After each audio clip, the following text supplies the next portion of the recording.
اللہ کے نبی نے فضائل سنائے، شب قدر کسی کو مل جائے 1000 مہینوں سے افضل، بیت اللہ کا مقام کسی کو مل جائے ایک عمل 1,00,000 کے برابر، رمضان کا مہینہ نفل فرض کے برابر، 3 بڑے بڑے فضائل ایک ہی جگہ ملے، ایک ہی جگہ کہ مقام بیت اللہ کا، رات شب قدر کی، اور میرے دوستو مہینہ رمضان المبارک کا، اس رات میں، اس مقام پر، اس مہینے میں کوئی پوری رات عبادت کرے، آقا فرما رہے اس سے افضل اللہ کی راہ میں تھوڑی دیر کا نکل جانا۔ اس راستے کا تھوڑا بھی بہت ہے، اور اس راستے کا بہت بھی تھوڑا ہے، اس کے فضائل کو کوئی بیان کر نہیں سکتا۔ اللہ کیا دے گا؟ دین کی سربلندی کے لیے کوشش کرنا، دین کی سربلندی کے لیے تھکنا، دین کی سربلندی کے لیے اپنے کو کھپانا، یہ بہت بڑی دولت ہے۔ اب 10 سال حضور صلی اللہ علیہ وسلم نے محنت، اور جب الیوم اکملت لکم دینکم کی آیت اتری کہ میں نے دین تم تک پہنچا دیا،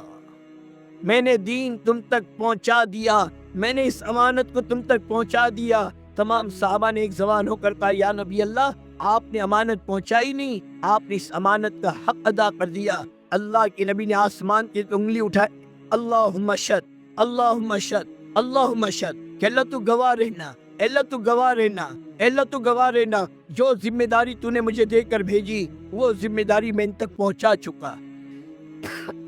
پھر اس کے بعد میرے نبی نے کیا کہا؟ اب تمہاری ذمہ داری ہے، یہ تمہارے پاس امانت ہے، دین امانت ہے، اور اس امانت کو غائبین تک کے پہنچانا ہر فرد امت کی ذمہ داری ہے۔ صحابہ 1,24,000 حجۃ الوداع میں موجود تھے۔ آج مکہ اور مدینہ اور جنت البقیع اور جنت المالا اور اس کے قرب جوار میں تقریباً 12,500 سے لے کر 14,000 صحابہ کی قبریں ہیں۔ 1,10,000 اس امانت کو لے کر دنیا میں گئے، کوئی مشرق کی طرف، کوئی مغرب کی طرف، کوئی شمال کی طرف، کوئی جنوب کی طرف، سب کی ایک ہی فکر تھی، سب کا ایک ہی دھن تھا۔ چلے کا مسئلہ نہیں تھا، 4 مہینے کا مسئلہ نہیں تھا، سال کے لگانے کا مسئلہ نہیں تھا، ریٹرن ٹکٹ نہیں تھی، جو جہاں گیا وہاں کے خاک کا پیون بنا، ایک ایک ایمان والا، ایک ایک صحابہ ہدایت کا بیج تھا، جہاں گیا وہاں جا کر دفن ہوئے اور لاکھوں کروڑوں انسانوں کی ہدایت کا ذریعہ بنے۔ ملکوں کی زبانیں بدلی، ان کی تہذیب بدلی، ان کا کلچر بدلا، ان کی تو میرے دوست بزرگوں ان کی زندگی کا رخ بدلا۔ آج بہت سے افریقہ کے ملک جو عربی ملک نہیں تھے آج عربی ملک سے جانے جاتے، یہ صحابہ کے قدموں کی برکت ہے۔ ساری دنیا میں گئے، ہندوستان کے ساحل تک اسلام کا آنا ملتا ہے، ہندوستان اسلام کے سائے میں، اور میرے دوستوں برصغیر میں اسلام کی آمد، یہ 2 کتابیں ہیں، ان کو اٹھا کر دیکھو، صحابہ کے نام تک موجود ہے جو ہندوستان میں آئے۔ ساری دنیا میں یہ کلمہ ایسے ہی نہیں پہنچا، انٹرنیٹ کے ذریعے سے، ڈش انٹینا کے ذریعے سے، اسلامی ویب سائٹ کے ذریعے سے، بلکہ اسلام صحابہ کی قربانیوں پہ، تابعین کی قربانی، تبع تابعین کی قربانی، تمام اولیاء اللہ کی قربانی کے نتیجے میں پہنچا ہے۔ خواجہ اجمیری رحمت اللہ علیہ سے پوچھو آپ ہندوستان کیوں آئے؟ مال کے لیے، کارخانوں کے لیے، فیکٹری کے لیے، دنیا کمانے کے لیے؟ خواجہ رحمت اللہ علیہ ہندوستان آئے ہیں نبی کے غم کو لے کر، نبی کے کام کو لے کر، نبی کے پیغام کو لے کر، نبی کی مبارک دین کو لے کر کہ دین دنیا میں زندہ ہو۔ آج خواجہ رحمت اللہ علیہ یہاں آرام کر رہے ہیں، اور آپ کا دین میرے دوست آپ کا 90 لاکھ انسانوں نے آپ کی زندگی کو دیکھ کر، آپ کے اعمال کو دیکھ کر، وہ نورانی اعمال، وہ روحانی اعمال، وہ آقا مدنی صلی اللہ علیہ وسلم کی سنتوں والی زندگی، ان کو دیکھ کر 90 لاکھ انسانوں نے کلمہ پڑھا۔ اور آج جب محنت چھوٹ گئی، محنت کا رخ چھوٹ گیا، ہماری زندگی کو دیکھ کر میری اولاد دین پر آنے کو تیار نہیں، میری بیوی نماز پڑھنے کو تیار نہیں، میرے اعمال کو دیکھ کر گھر والے اعمال پر آنے کو تیار نہیں، امت اعمال پر کیسے آئے گی؟ کہ پوری امت کی ذمہ داری، اور اس امانت کو لے کر صحابہ دنیا میں گئے اور اللہ کے کلمے کو بلند کیا۔ اس سے دین کی قیمت کا اندازہ لگاؤ۔ مدینہ چھوٹ سکتا ہے، مکہ چھوٹ سکتا ہے، حضور کی صحبت چھوٹ سکتی ہے، لیکن اللہ کے دین کا تقاضا قربان نہیں ہو سکتا۔ حضور پاک صلی اللہ علیہ وسلم حضرت معاذ کو یمن کی طرف روانہ کر رہے ہیں۔ معاذ گھوڑے پر سوار ہے، گھوڑے کی لگام اللہ کے نبی کے ہاتھ میں ہے، اور اللہ کے نبی پیدل چل رہے ہیں۔ ایک جملہ میرے نبی نے کہا جو کسی اور صحابہ کے لیے نہیں ہے، اے معاذ میں تم سے محبت کرتا ہوں، میرے ماں باپ تم پہ قربان۔ جس سے اللہ کا نبی محبت کرے یہ نبی کا محبوب ہے، اور اللہ کے نبی اپنے سے رخصت کر رہے ہیں، یمن کی طرف بھیج رہے ہیں، اور کہہ رہے معاذ لوگوں کو خوبی کا عادی بنانا، لوگوں کو شوق دلانا، نفرت نہ دلانا، لوگوں کو محبت کرنا، زیادہ ہنسی سے اپنے آپ کو بچانا، یہ نصیحت کر رہے ہیں۔ اور آخر میں اللہ کے نبی نے ایک بات فرمائی، اے معاذ جب تم یمن سے لوٹ کر آؤ گے اپنے نبی کو زندہ نہیں پاؤ گے، نبی کی قبر کی زیارت کرو گے۔ معاذ کی چیخ نکل گئی، بے ساختہ رو پڑا، اللہ کے نبی نے بھی منہ پھیر لیا، آپ کی آنکھوں میں بھی آنسو آ گئے۔ معاذ کی جدائی کا شوق، معاذ کو نبی کی جدائی کا شوق ہے، لیکن اللہ کے نبی روانہ کر رہے، معاذ اللہ کے دین کو لے کر جاؤ، دنیا میں بھیجا ہے۔ آخری وقت میں اسامہ جو میرے نبی کا محبوب ہے، میرے نبی کا محبوب، جس کے متعلق اللہ کے نبی نے فرمایا اگر اسامہ لڑکی ہوتی تو میں اس کی کنگھی کرتا، میں اس کی چوٹی کرتا، میں اس کے بال بناتا، میں اس کے ناز نخرے اٹھاتا۔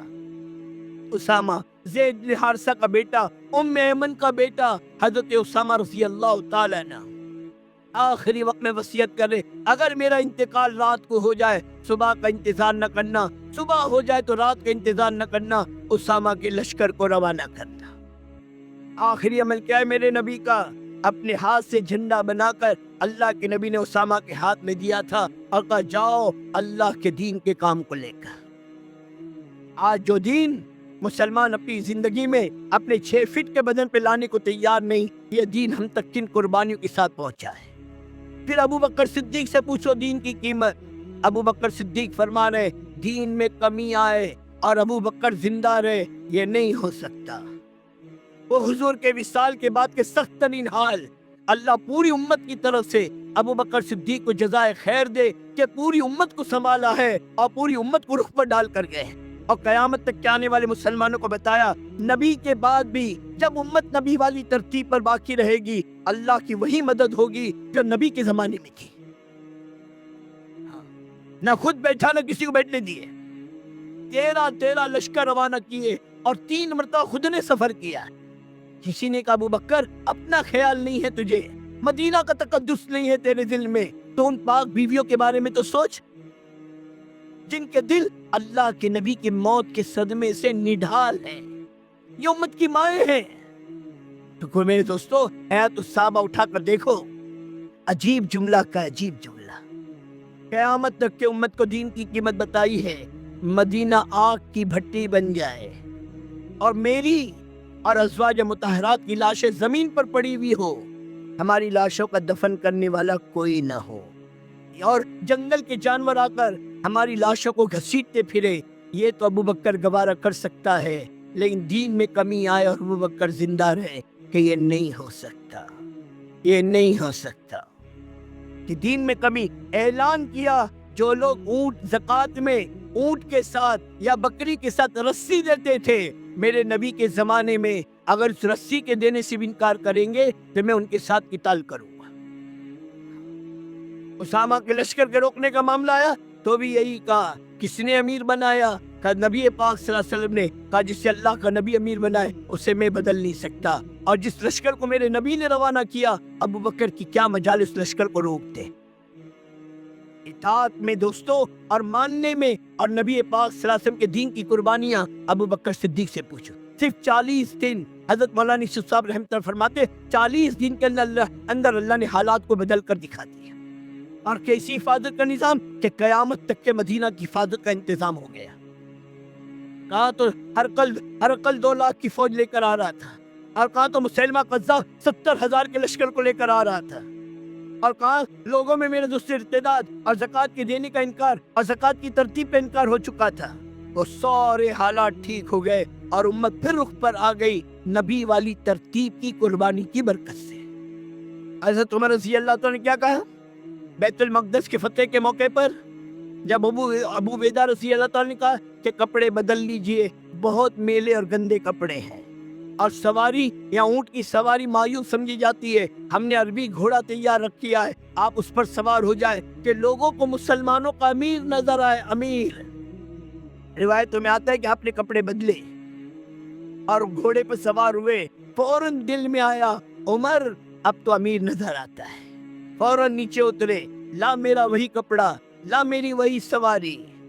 اسی کپڑے کو پہنا، وہی سواری پر بیٹھے اور زمین سے کنکریاں اٹھا کر کہا، اے ابو عبیدہ، اگر اس بات کا ڈر نہ ہوتا میرے بعد حجت بنے گی، ورنہ اس کنکریوں سے تیری خبر لیتا۔ پھر اس کے بعد جو تاریخی جملہ کہا ہے، قیامت تک کی کتابوں میں محفوظ ہے، اے ابو عبیدہ کان کھول کر سن لے، ہمیں جو کچھ عزت ملی ہے اس دین کی وجہ سے عزت ملی ہے، اس دین سے ہٹ کر جو اپنی عزت کو تلاش کرے گا وہ ذلیل و ناکام ہو۔ آج کپڑوں میں عزت تلاش ہو رہی ہے، آج مکانوں میں عزت تلاش ہو رہی ہے، صاحب بڑا مکان ہے، بڑا بنگلہ بنا ہے،